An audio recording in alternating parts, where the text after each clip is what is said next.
selamat pagi sahabat KUA Denpasar Selatan. Selamat pagi. Ya. Hey. Sebelumnya kita mengucapkan salam terlebih dahulu. Om Swastiastu. Assalamualaikum warahmatullahi wabarakatuh. Waalaikumsalam. Shalom, nama budaya, salam sejahtera untuk kita semua.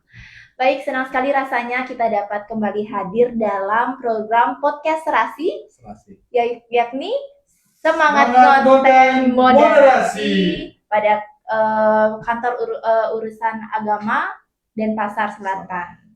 Sebelumnya perkenalkan saya Nilo Komang Alit Rustiani, penyuluh agama Hindu Kecamatan Denpasar Selatan, yang pada pagi yang penuh semangat ini saya akan memandu jalannya podcast pada hari ini. Dan tentunya sahabat KUA Denpasar Selatan, di sini saya tidak sendiri, tentunya saya ditemani oleh narasumber kita yang sangat inspiratif dan sangat semangat pada pagi hari ini. Siapa beliau? Yakni Bapak Tony, Bapak Kristiartoni Poluan STH. Ya. Selamat pagi Pak Tony. Selamat pagi Lid. Ya, bisa Pak Tony disapa-sapa dulu pemirsa yang ada di rumah biar nambah semangat kita pada pagi hari. Oke, terima kasih. Selamat pagi pemirsa setia.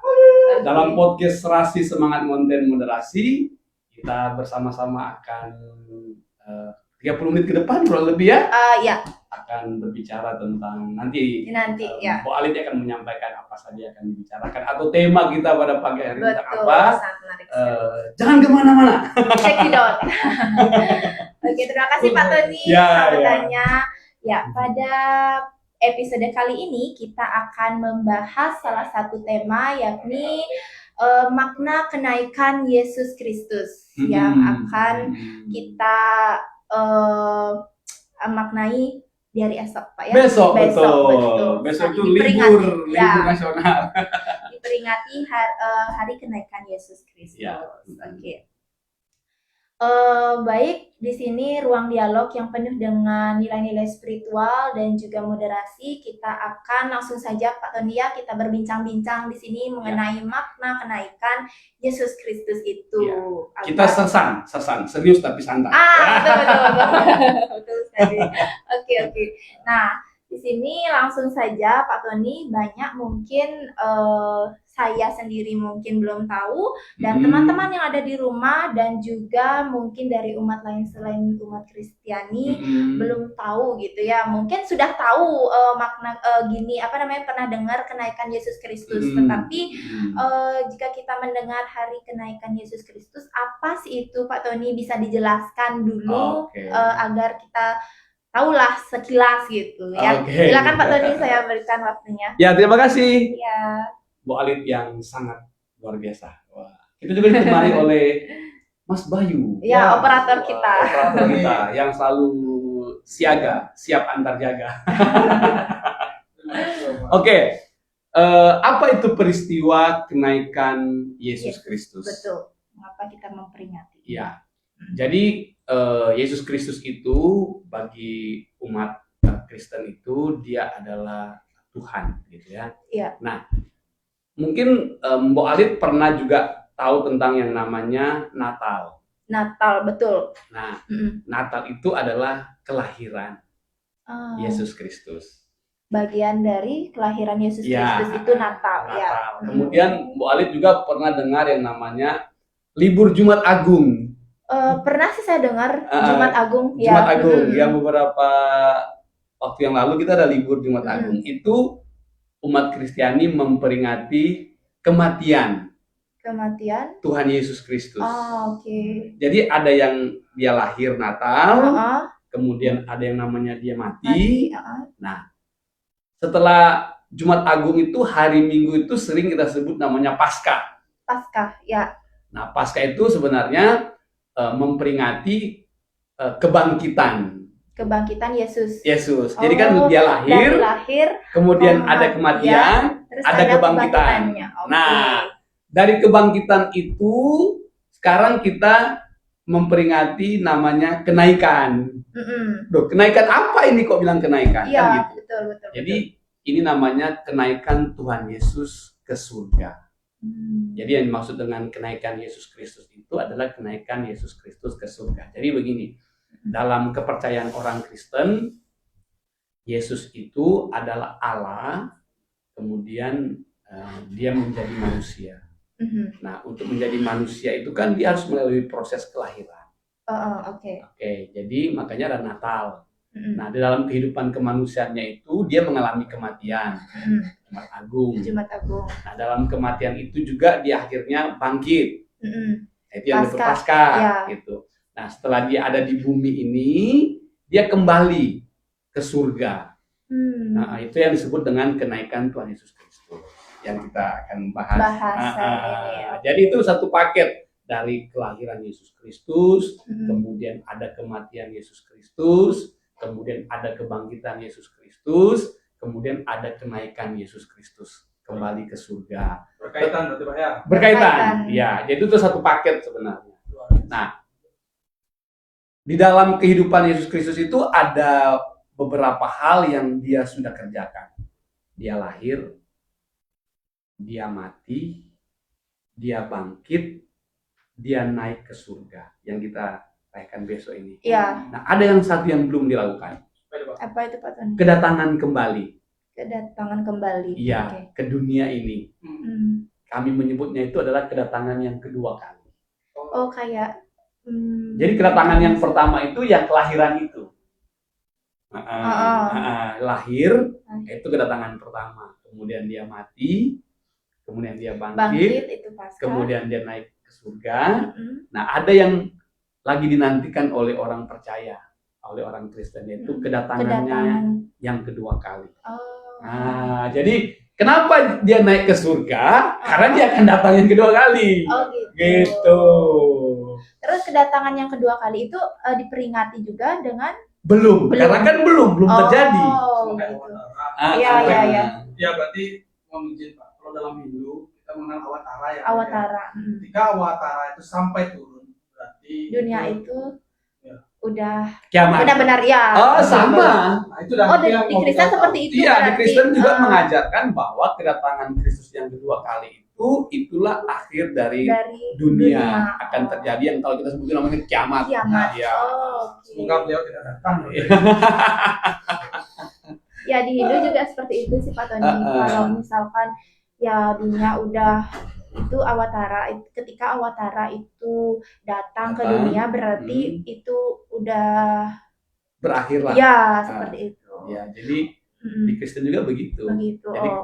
Jadi pengharapan orang Kristen sekarang ini adalah pengharapan kepada kedatangan Yesus yang kedua kali. Kalau yang lain itu kan sudah lewat, ya, tinggal diperingati. Nah, kami lagi ini menantikan kedatangannya yang kedua kali. Makanya ini kenaikan Yesus yang ke surga ini yang kita peringati besok itu. Nah, salah satu maknanya itu ya sudah mungkin pertanyaan kedua ya adalah untuk dia datang yang kedua kali. Berarti itu makna dari kenaikan Yesus ke surga. Ada banyak makna sih, salah satunya itu.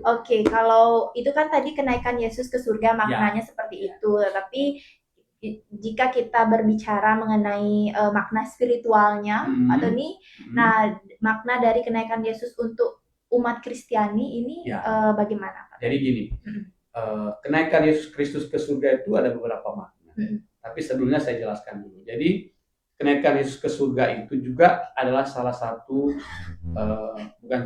adalah episode terakhir dia menginjakkan kaki di bumi. Maksudnya dari dia lahir di bumi, di dunia ini sampai dia naik ke surga kan. Nah, kita jangan bicara dia yang datang kedua kali itu kan. Dia juga akan menginjakkan kaki juga. Jadi episodenya berakhir di kenaikan ini ya, ke surga. Nah, tetapi waktu dia naik ke surga, ada pesan yang dia sampaikan kepada. Pernah saya juga mendengar apa sih pesan Yesus ketika dia naik ke surga. Saya kasih ibaratnya begini loh. Misalnya orang tua itu sebelum dia meninggal, ya kan, sebelum dia pergi jauh gitu kan, pasti ada pesan-pesan penting yang ingin kita tahu kan begitu. Dia mau kasih pesan apa ini? Gitu. Pesan-pesan terakhir. Nah sama seperti Yesus sebelum dia naik ke surga itu, ada beberapa pesan yang dia sampaikan, dan pesan itu sangat spiritual, dia sangat rohani banget. Yang salah satunya dia bilang begini, kalau saya kembali ke surga, maka ada Roh Kudus. Ia akan menyertai kalian orang percaya. Artinya begini, waktu Yesus di bumi kan secara fisik ini, nah Yesuslah yang menyertai orang-orang. Nah, ketika dia sudah terangkat ke surga, siapa sih secara fisik? Yesus kan sudah nggak ada. Nah, dia tidak membiarkan, dalam bahasa Alkitabnya itu, dia tidak membiarkan kami ini yatim piatu. Artinya tanpa pegangan gitu kan. Nah, ada yang menggantikannya, yaitu namanya Roh Kudus. Nah, Roh Kudus ini sifatnya spirit. Makanya kan dibilang Holy Spirit dalam bahasa Inggris. Nah, dia tidak kelihatan secara fisik seperti Yesus hadir di bumi, tapi dia bisa kami rasakan dengan pertolongan Roh Kudus. Dan berada di mana-mana. Iya, seperti itu. Kalau di Hindu Wiyapi Wiyapaka namanya, kita merasakan dan berada di mana-mana. Oh gitu ya? Ya, ada juga ya? Ada. Itu sifat Tuhan Wiyapi Wiyapaka. Nah, bener. Ya. Jadi salah satu sifat Allah itu kan maha hadir. Iya, dia ada di mana saja. Iya. Tuhan itu ada di sini, Tuhan itu ada di Amerika, Tuhan itu ada di Belanda dan lain sebagainya. Betul. Nah, Roh Kudus juga begitu. Dia maha hadir, menyertai orang-orang yang percaya. Dia memberikan damai, memberikan sukacita, bahkan menginsafkan manusia dari dosa. Itu kepercayaan daripada umat Kristiani. Gitu. Seperti itu. Jadi makna Yesus naik ke surga bagi orang percaya salah satunya karena ada Roh Kudus, dia akan menyertai orang percaya. Kemudian juga makna yang berikutnya, kenapa dia naik ke surga? Di dalam kitab suci dicatat karena dia akan menyiapkan tempat bagi orang percaya. Tempat ini ya namanya adalah surga. Iya, surga kekal. Jadi setiap orang yang percaya, yang meninggal, dia tidak kemana-mana, dia kembali ke surga karena Yesus sudah menyiapkan tempat di sana. Sama seperti saya sama Restu ini kan tinggal menunggu antrian saja sebenarnya. Siapa yang duluan? Kita semua. Iya, menunggu antrian, waiting list. Iya, betul. Nah, ya. Iya, waiting list. Nah, terus makna berikutnya juga menunjukkan bahwa kenaikan Yesus ke surga itu menunjukkan dialah raja di atas segala raja, dialah Tuhan. Kenapa? Karena dia kembali ke surga. Iya. Surga itu kan tempat di mana Allah bersemayam. Kalau dia kembali ke sana berarti dia pemilik surga. Dan kita juga semua juga sebenarnya yang percaya kepadanya akan kembali ke sana. Ke surga, ya. Itu maknanya. Oke, sangat menarik sekali ya pemirsa. Jadi banyak sekali makna dari kenaikan Yesus Kristus itu sendiri. Nah, Pak Tony, ini sangat menarik. Saya pernah mendengar dan membaca sih, tahu sedikit ya, mempelajari pada Matius 28 ayat 20 itu saya catat sedikit. Yesus itu kan memberikan perintah sebelum dia naik ke surga. Wah, pintar sekali nih. Nah, ini saya mengutip ini, ya, saya mencatat ada sedikit catatan. Untuk dari toleransi beragama. Iya, betul sekali, betul. Karena kita kan harus mengetahui juga seperti tadi Pak Tony, Yesus, Roh Kudus itu ada di mana-mana. Sebenarnya Tuhan itu ya sifatnya Wiyapaka yang saya tadi jelaskan. Sebenarnya kita itu sama, tapi sebutannya aja yang berbeda. Kan seperti itu. Dengan Alif tahu, jadi kita bisa saling memaklumi. Iya, betul. Nah, ya saya lanjut ya. Itu menyebutkan Yesus memberikan perintah sebelum dia naik ke surga, dan ajarlah mereka melakukan segala sesuatu yang telah kuperintahkan kepadamu, dan ketahuilah aku menyertai kamu senantiasa sampai kepada akhir zaman. Wow. Nah, itu. Nah, Pak Tony, di sini saya sangat menarik sih ya. Apa sih maksud dari kutipan tersebut, Pak Tony, dan bagaimana kita memahami pesan penyertaan dan perintah tersebut di tengah kehidupan masyarakat yang modern di zaman sekarang ini? Ya. Jadi ada perintah atau ada, saya boleh pakai istilah itu, ada titipan. titipan itu diberikan kepada kita semua sebenarnya. Coba Alit baca ulang sekali lagi. Ajarlah mereka melakukan segala sesuatu yang telah kuperintahkan kepadamu. Nah, jadi kalau kita lihat konteks dari yang Alit kutip itu, sebenarnya ada perintah yang Yesus sampaikan kepada murid-muridnya pada waktu itu. Yaitu dia bilang begini, pergilah, jadikanlah semua bangsa muridku. Gitu. Kemudian ada lagi sambungnya, dan baptislah mereka dalam nama Bapa, Putra, dan Roh Kudus. Nah, kemudian dia bilang begini, dan ajarlah mereka melakukan segala sesuatu yang telah kuperintahkan kepadamu. Ya. Nah, kalau kita melihat pesan ini kan sebenarnya sifatnya universal. Universal banget. Jadi kepada semua bangsa. Apa sih sebenarnya perintah-perintah daripada Tuhan Yesus? Kasihilah sesama manusia. Kan keren gitu kan ya? Yeah. Itulah sebenarnya yang membuat kita itu semakin harmonis. Jadi kalau kita mau ikuti apa yang Yesus katakan, seharusnya kita mengikuti teladan yang dia sampaikan. Ya, ajarlah mereka melakukan segala sesuatu. Apa yang diajarkan waktu selama dia ada di dunia sebelum dia naik ke surga? Ada banyak hal. Jangan kamu membalas kejahatan dengan kejahatan. Dia mengajarkan kalau ada orang berbuat jahat kepadamu, balaslah dengan kebaikan. Bahkan dia katakan kalau ada orang menampar pipi kirimu, berikanlah pipi kanan. Itu kan sebenarnya ajaran-ajaran tentang kasih. Yeah. Nah, betapa sejuknya dunia ini kalau kita mengikuti ajaran-ajaran kasih. Kan begitu. Nggak ada perang ya kan? Betapa damainya. Bahkan Yesus pernah mengajarkan, dia bilang begini. Kalau ada orang meminta baju kepadamu, berikanlah jubahmu. Artinya yang kalau orang minta yang biasa, kasih dong yang terbaik. Iya. Kan begitu kan? Nah, ada lagi dia bilang begini, kalau ada orang ajak engkau berjalan bersama dengan 1 mil, berjalanlah bersama dengan dia 2 mil. Artinya, kadang-kala kita tuh melakukan pekerjaan itu asal-asal. Padahal Yesus sudah mengatakan kalau kamu mau melakukan sesuatu itu lakukan yang terbaik. Yang terbaik, yang totalitas. Iya, begitu pula dengan sebenarnya yang saya sampaikan tadi itu ajaran-ajaran tentang bagaimana menolong orang. Kalau kamu menolong orang itu, misalnya tadi, kalau dia minta baju kasih jubah, itu sebenarnya ajaran bahwa kalau ada orang membutuhkan pertolongan kepadamu, lakukan dengan segenap hatimu dan yang terbaik.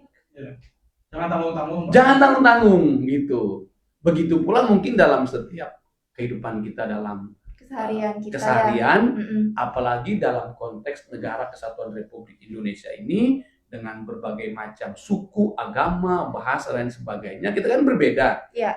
Nah, kalau kita melakukan itu, ajarlah mereka melakukan segala sesuatu yang kuperintahkan. Wih, betapa damainya, tenangnya, betapa harmonisnya kita yang berbeda ini. Kenapa? Karena kita bisa membantu orang yang beragama lain dengan sepenuh hati, dengan yang terbaik. Kita bisa membantu orang dari suku lain dengan sepenuh hati, dengan yang terbaik. Bukan kepada agama dan suku, kita bisa membantu orang yang sekantor kita dengan yang terbaik. Kan itu sebenarnya. Ya, jadi tidak ada yang membeda-bedakan. Betul. Entah dia dari agama apa, gitu. Mengajarkan kasih. Itulah, itu jadi ajarlah mereka melakukan segala sesuatu yang diperintahkan. Wow. Oke, sangat menarik sekali. Intinya keteladanan. Keteladanan. Iya. Tapi masih banyak kan Pak Tony yang zaman sekarang, anak-anak muda zaman sekarang belum paham dengan konsep itu ya. Banyak, sangat banyak. Sangat banyak. Seluruh dunia Pak ya? Seluruh dunia perang. Ya, itulah sebenarnya tanggung jawab kita. Karena kita harus menyeberangkan pesan-pesan kepada generasi di bawah. Nah, artinya gini, ada sekarang tuh mereka sebut generasi apa? Udah macam-macam ya. Iya, sekarang yang ada generasi Alpha, generasi Gen Z, ada lain sebagainya. Nah, umur yang tua-tua. Mohon maaf ya, dalam pengamatan saya kadang-kala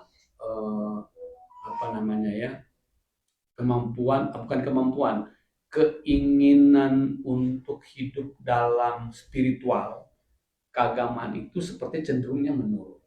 Menurun, ya. Jadi keinginan orang untuk datang mencari siapa Tuhan, keinginan orang untuk belajar tentang keteladanan, karena mungkin dipengaruhi dunia yang semakin modern. Betul. Nah, makanya tadi juga saya sempat sharing-sharing sama teman kantor kita. Sekarang kan era digital. Sebaiknya digital itu juga kita gunakan untuk membuat konten-konten Yang positif, yang ada unsur keagamaan, yang mendidik, edukatif. Iya, tetapi kan sekarang kembali lagi Pak Tony ya, kita melihat di keadaan sosial pada saat ini, kalau misalkan kebanyakan ya saya lihat orang-orang malah membuat konten yang emang di luar itu untuk mencari viral gitu loh Pak Tony. Jadi ketika dia membuat konten yang menyimpang dari itu, viewersnya akan lebih banyak kan gitu. Ya. Ini dia membuat sesuatu yang sifatnya semacam antagonis ya. Menjadi lawan gitu kan. Tapi tidak semua sih. Nah semua ya. Ya itu memang salah satu trik-trik mereka sih. Tapi kalau bagi saya, kalau kita buat sesuatu yang positif dan viral kan itu jauh lebih baik. Artinya sesuatu positif, yang edukatif, betul. Yang spiritual, dan itu viral. Ya. Bagaimana caranya? Kita maaf dalam tanda kutip saya bilang kita lawan yang membuat konten-konten yang negatif untuk mencari viral. Ya, kita lakukan dengan hal yang positif untuk cari viral. Nah, menyampaikan pesan-pesan yang damai, pesan-pesan. Apalagi besok memperingati kenaikan Tuhan Yesus, mungkin saat ini kita buat konten-konten yang pesan-pesan apa sih yang bisa kita dapatkan, makna-makna positif apa sih yang bisa dapatkan dari peristiwa kenaikan Yesus itu. Iya betul, agar kita semua mengetahuilah setidaknya. Generasi sekarang itu balik, wih, semuanya itu ada di sini kan. Betul. Dan kita nggak bisa filter kan. Tiba-tiba muncul di beranda kita. Nah makanya setahu saya algoritmanya berjalan, apa yang paling banyak di posting, kita posting yang positif paling banyak, dia kan menumpuk kan. Nah kalah ini, nah kan begitu. Oke. Wow, luar biasa. Luar biasa sekali ya pemirsa. Kita lanjut. Masih semangat. Kayaknya sih boleh Pak besok. Ya. Karena saya percaya bahwa ada istilah ada yang jual, ada yang beli. Kadang orang itu dia menjual sebuah hal yang sangat menarik, misalnya dengan cara konten yang seksi, konten yang berbau-bau, ya pasti ini bakal naik nih viewers. Ya. Strategi marketingnya. Benar. Dia nyari. Ya ternyata masyarakat kita tuh lebih suka membeli yang konten-konten yang seperti itu, sayangnya gitu loh. Apakah bisa digabungkan Pak? Kita mungkin bisa mempelajari, ini memang ilmu marketing ya. Bagaimana kita mengemas konten itu yang ada nilai positifnya, yang ada nilai edukatifnya, kita kemas, dan bagaimana cara kita pasarkan, kan begitu sebenarnya. Iya.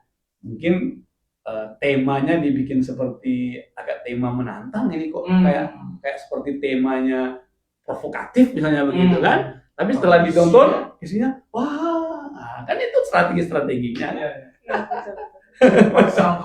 Iya. Oke Pak Tony. Jadi kalau kita melihat dari sudut pandang sosial dan moderasi beragama, tadi sedikit Pak Tony sudah jelaskan juga kan nilai-nilai apa dari peristiwa kenaikan Yesus Kristus itu yang menjadi inspirasi untuk memperkuat toleransi kita, persaudaraan, dan kita bisa hidup rukun di tengah keberagaman ini Pak Tony. Ya, tadi saya sudah sempat singgung bahwa selama Yesus itu ada di dunia ini, ada di bumi ini, dia sangat memberikan nilai-nilai positif dari kehidupannya. Tadi saya sudah sebutkan tentang kasih, kemudian dia mengajarkan jangan membalas kejahatan dengan kejahatan, balaslah kejahatan dengan kebaikan. Kemudian dia juga menciptakan atau memberikan pesan tentang damai. Nah, ada khotbah Yesus di bukit ya, yang kami sebut itu adalah khotbah Yesus di bukit yang dia bilang berbahagialah orang yang murah hatinya, berbahagialah orang yang membawa damai. Oke. Jadi intinya sebenarnya Yesus itu memberikan pesan universal sebenarnya ini, bukan hanya pesan kepada pengikutnya dia. Kadang-kadang kan kita cuma terkooptasi, terkotak. Ini kan hanya untuk berlaku bagi orang Kristen aja. Sebenarnya enggak. Ya pesan itu kan untuk semua. Semua ya. Makanya berbahagialah orang yang membawa damai. Coba misalnya kita ini, ya, sekalipun misalnya di dalam situasi yang sedang tidak baik-baik saja, tapi kita datang membawa damai, kan sejuk ya. Tapi kalau situasi lagi tidak baik, terus kita datang juga bawa sesuatu yang tidak baik, tambah kerunyam kan gitu ya. Oke. Ya, itu sih. Jadi pesan-pesan tentang kenaikan Yesus itu, ajarlah mereka melakukan segala sesuatu ya, keteladanannya dia selama di bumi, itu yang kita harus lakukan. Ya, baik sekali. Mungkin dari teman-teman di sini ada yang bertanya? Mungkin itu aja sih Pak. Ayu sempat nanya tadi, kenapa namanya kenaikan? Kenapa tidak penjemputan oleh Tuhan atau apa gitu loh? Karena terus yang ya itu dulu Ya, ya. Oke, tadi kan saya sudah sempat singgung ya bahwa kenaikan itu karena dia memang naik ke surga. Jadi dari dalam kepercayaan orang Kristen itu, Yesus itu adalah Tuhan.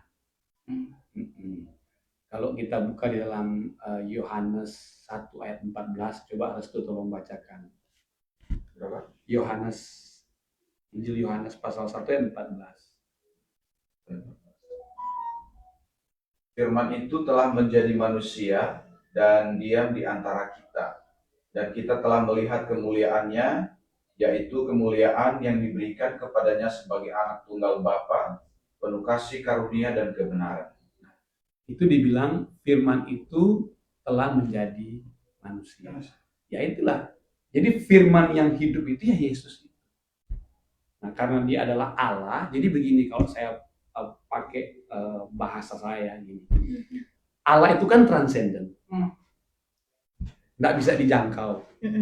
Benar kan? Ya. Betul. Sangat transenden, sangat jauh. Bahkan dikatakan nggak ada orang yang bisa melihat Allah. Nggak ada. Bahkan mau sentuh pun begini nggak bisa.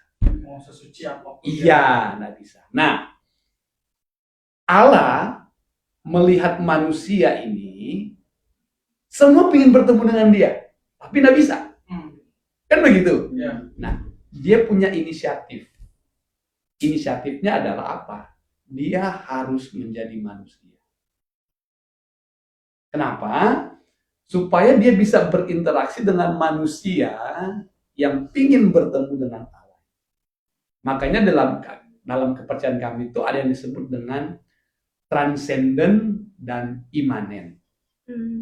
Transenden itu Allah yang nggak bisa dijangkau. Imanen itu Allah yang bersama dengan kita. Yesus itu. Jadi dia yang dahulu nggak bisa dijangkau, sekarang bisa dengan hadir sebagai manusia. Makanya kan disebut inkarnasi. Kan in itu kan di dalam. Kar itu kan karnivora, pemakan daging. Kar itu kan daging, karnal. Berarti kalau dibilang inkar itu kan berarti di dalam daging. Jadi dia Allah yang mengambil daging manusia. Firman yang menjadi manusia itu yang tadi disebut itu. Supaya bisa imanen. Iman itu bersama dengan kita. Jadi dia bisa berinteraksi dengan manusia. Sehingga ketika dia menyampaikan nilai-nilai kehidupannya, nilai-nilai kasih, nilai-nilai yang positif itu, manusia itu tidak bingung. Karena kalau pakai logika gini ya, kalau dia tidak lahir dan datang sebagai manusia, tiba-tiba jatuh aja dari langit, Terminator namanya. Orang akan bertanya, ini manusia apa nih? Dari planet mana? Makanya dia harus melewati proses kelahiran supaya juga bisa dijelaskan secara biologis, secara medis. Gitu. Makanya kenapa dia naik sudah selesai tugasnya di bumi. Kenapa naik? Berarti karena sebelumnya turun dia, karena dia turun jadi manusia, sekarang naik dan juga sudah berakhir tugasnya di bumi. Gitu. Itu juga menjadi jawaban kenapa Tuhan Yesus itu tidak tetap tinggal di bumi. Kenapa harus naik ke surga? Berarti karena tugas-tugasnya itu sudah selesai. Sudah selesai. Begitu, Pak Doni, ya. Ya. Oke. Tugasnya secara fisikal sudah Nah. selesai. Ya, sekarang adalah nilai-nilainya dia yang selama di bumi itu yang kita aplikasikan. Kita yang Ya. betul. Sama lah misalnya begini, orang tua saya misalnya Mhm. sudah meninggal kan, artinya sudah kembali lah. Apa yang masih hidup dalam diri kami, diri Kalau saya? bukan Ya nilai-nilainya iya. selama dia hidup. Gitu. Dia memberikan teladan apa? Oke. Jadi disebut naik itu karena dia pemilik surga. Karena dia berasal dari surga, dia harus kembali ke surga. Begitu. Siap-siap. Pak Tony, tadi ada kebangkitan ya, Nah, kebangkitan Yesus. Ah. Nah, itu hubungannya sama kenaikan Yesus itu apa, Pak Tony? nah, jadi tadi kan saya sudah jelaskan Mm-mm. bahwa Yesus itu dia mengambil daging manusia, jadi dia dari proses lahir Natal. Manusia mati nggak? Mati. Ada kematian, Jumat Agung. Ya. Tetapi dia tidak mati selamanya. Oke. Dia bangkit dari kematian. Oh, ya. Berarti kayak gimana maksudnya, Pak? Jadi ketika beliau kehilangan nafas, beliau tiba-tiba rohnya yang terangkat maksudnya, atau Nah, maksudnya jadi gini, hidup lagi? ya, jadi Ya. gini. Secara manusia kan dia mati, Benar. ya kan? Nah, Benar. sama seperti kita lah mengalami kematian. Kematian. Tapi dalam kepercayaan kami sebagai orang Kristen, suatu saat kami kalau mati akan ada kebangkitan. Nah, iya. Ada namanya kebangkitan tubuh.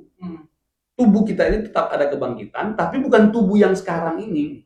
Benar. Dalam keyakinan kami namanya tubuh kemuliaan. Oke. Nah, tubuh kemuliaan itu sama seperti tubuh waktu Yesus bangkit. Begitu. Jadi waktu dia mati secara manusia, dia bangkit dari kematian dengan tubuh kemuliaan.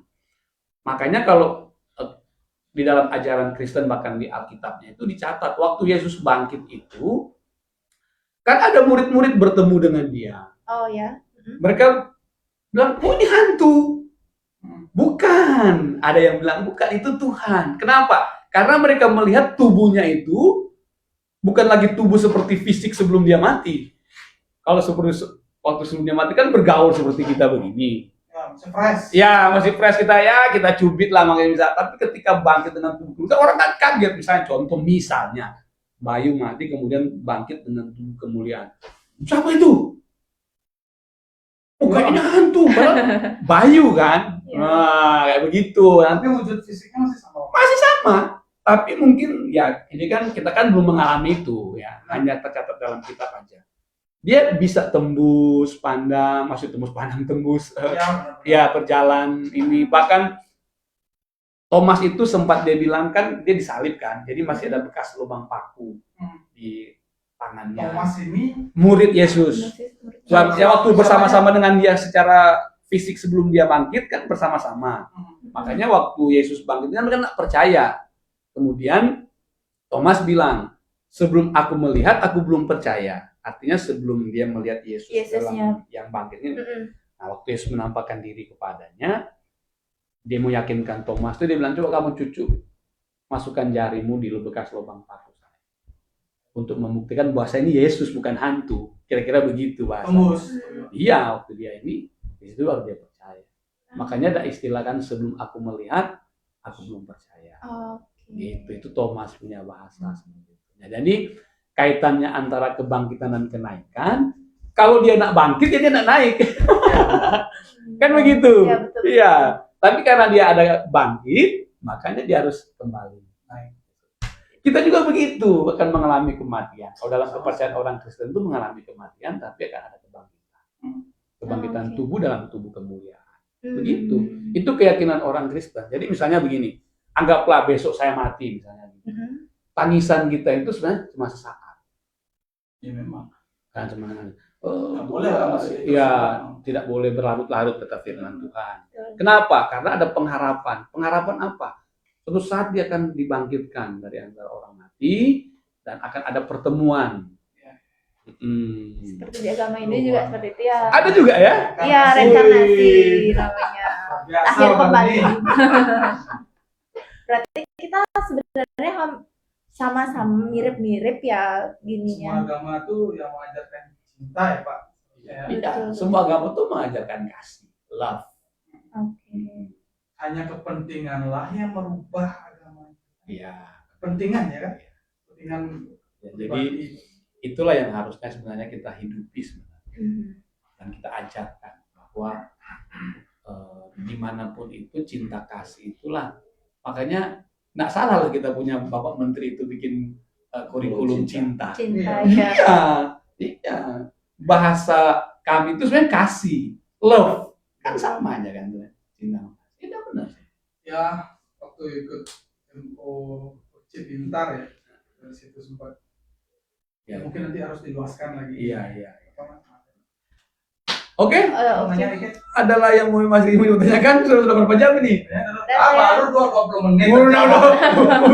Udah masuk 1 jam aja. Jadi ada pertanyaan sedikit. Nah, setelah Yesus itu naik ke surga apa Tony? Apakah Yesus itu masih apa tugas dan gimana maksudnya? Apa tugasnya di surga? Aha, gitu. Nah, kalau kita baca di dalam kitab Yohanes juga, dia itu bersyafaat, berdoa, ya, berdoa untuk kita semua yang ada di bumi ini supaya diselamatkan dan menjadi satu. Coba tolong baca, coba Yohanes 17 ayat 17 mana? Ya, pasti ada pemikiran apa sih peran Yesus? Ut omnes unum sin itu, yang supaya mereka semua menjadi satu. Iya. Berarti beliau memberikan jalan Itu kayaknya ya. Ya. Pokoknya di itu ya. Jadi gini. Peran Yesus peran di surga ya. itu bukan cuma waktu dia di surga juga sih. Waktu dia juga masih di bumi juga itu juga. dia kaitan Pak sama yang aku mau tanya. Karena itu udah ketika Yesus dilahirkan, apa sih hal yang beliau lakukan? Saya bukan Kristiani, jadi saya kurang paham apa yang beliau lakukan sehingga kenapa beliau yang bisa disebut sebagai Tuhan seperti itu. Jadi gini, dia karena memang Tuhan. Tuhan yang menjadi atau mengambil daging, ya. Tadi sudah jelaskan. Mengambil daging manusia. Kenapa? Karena Allah yang transenden tidak bisa disentuh dan dia harus hadir sebagai manusia supaya bisa disentuh. Imanen namanya. Imanen. Nah, ya. Jadi hal apa yang beliau lakukan saat di dunia ini? Jadi selama di dunia ini dia mengadakan mujizat. Kalau di dalam Alkitab itu dijelaskan ada yang buta melihat. Oh gitu. Iya, yang lumpuh berjalan. Hal yang tidak bisa dilakukan manusia, beliau bisa lakukan. Karena dia Tuhan. Dia memberikan makan 5.000 orang hanya dengan 5 roti dan 2 ikan. 5.000 orang laki-laki. Kalau dulu kan memang perempuan kan jarang tercatat. Makanya disebut di situ tuh 5.000 orang laki-laki. Tapi yang berkumpul itu bukan cuma laki-laki. Ada perempuan, ada anak-anak. Kalau kita bilang 5.000 kali 3 saja, sudah 15.000. Tapi kok dia bisa memberi makan hanya dengan 5 roti dan 2 ikan. Sementara 5 roti dan 2 ikan itu dibawa oleh anak kecil. Menurut tafsiran itu adalah makan siang anak itu. Caranya gimana Pak? Dikasih, dia bilang. Iya, jadi waktu dia di Alkitab dicatat waktu diserahkan kepadanya, kemudian dia mengucap syukur dan dia suruh bagi. Waktu dibagikan itu nak habis. Kenapa? Karena manusia butuh. Itulah nilai spiritualnya, bahwa ada kebutuhan manusia yang tidak bisa dijawab oleh manusia. Hanya bisa dijawab oleh Sang Pencipta. Luar biasa. Sederhana tapi iya. Iya. Nah, itulah yang kadang-kadang diabaikan oleh manusia sekarang. Mereka berpikir bahwa hidup itu hanya bersifat yang kebutuhan-kebutuhan finansial saja. Padahal sebenarnya ada yang namanya kebutuhan spiritual. Ya. Gitu. Contoh misalnya seperti yang saya katakan tadi, waktu Yesus menyembuhkan orang, itu kan kebutuhan spiritual yang tidak bisa dilakukan oleh manusia. Begitu. Luar biasa sekali pemirsa, dimanapun berada. Perbincangan kita kali ini sangat bermakna dan mungkin teman-teman di rumah juga sedikit menambahkan wawasan mengenai makna kenaikan Yesus Kristus itu Ya. yang tadi sudah dinarasumberi oleh Bapak Tony. Oke, sudah mungkin Bapak Tony mau memberikan pesan-pesan untuk kita Ya. Seluruh Semuanya ke surga. Jangan dong. Jangan dulu ya. Belum ya. dalam hari raya Dalam peringatan. Ya, dalam peringatan Oke. di hari raya peringatan. peringatan Yesus Kristus yang diperingati besok. Oke, terima kasih Mbak Alit. Ya. Ya, pemirsa setia, Serasi Semangat Ngonten Moderasi dari kantor urusan agama Denpasar Selatan. Yang akan saya sampaikan adalah di dalam memperingati kenaikan Tuhan Yesus Kristus yang akan diperingati besok itu, marilah kita membawa atau menghidupi, ya bukan cuma sekedar membawa, tapi menghidupi dulu, Ya. menghidupi teladan Yesus Kristus selama dia berada di muka bumi ini. Teladan kasih, cinta damai, dan memberikan kebutuhan-kebutuhan spiritual. Nah, itu juga bisa kita bawa kepada siapa aja selama kita ada di muka bumi ini. Kita memberikan teladan kepada orang lain, kita membawa damai kepada orang lain, dan kita memberikan jawaban-jawaban spiritual kepada mereka yang membutuhkan hal yang spiritual. Demikian dari saya. Terima kasih. Ya, luar biasa. Terima kasih banyak Pak Tony. Nah, di sini saya ingin mengemas atau memberikan kesimpulan Ya, juga sedikit dari pembahasan perbincangan kita tadi bersama Pak Tony, bahwa kita dapat memahami makna kenaikan Yesus Kristus ini bukan hanya sebuah peristiwa iman bagi umat Kristiani, Betul. tetapi juga mengandung pesan yang universal. Benar. Tadi ya dikatakan oleh Pak Tony tentang harapan, kasih, dan juga penyertaan Tuhan, serta panggilan untuk terus menebarkan kebaikan dalam membawa damai. Iya, betul, kehidupan Wow. kita sehari-hari di era modern ini, Wow. pemirsa. Baik, semoga apapun yang kita berikan pesan-pesan dharma atau pesan-pesan rohani tadi bisa menambah wawasan pemirsa dimanapun berada, teman-teman sahabat KUA Denpasar Selatan. Baik, di sini saya tutup, saya akhiri, saya Nilu Komang Alit Rustiani serta seluruh kerabat yang kerja pada hari ini pamit undur diri dan Sampai ketemu di lain waktu. di lain waktu. Jika ada kata-kata yang salah, mohon dimaafkan. Mohon dimaafkan. Ya. Oke. Om Santi Santi Santi Om. Wassalamualaikum warahmatullahi wabarakatuh. Shalom, nama budaya, salam sejahtera untuk kita semua. Salam moderasi. Salam moderasi.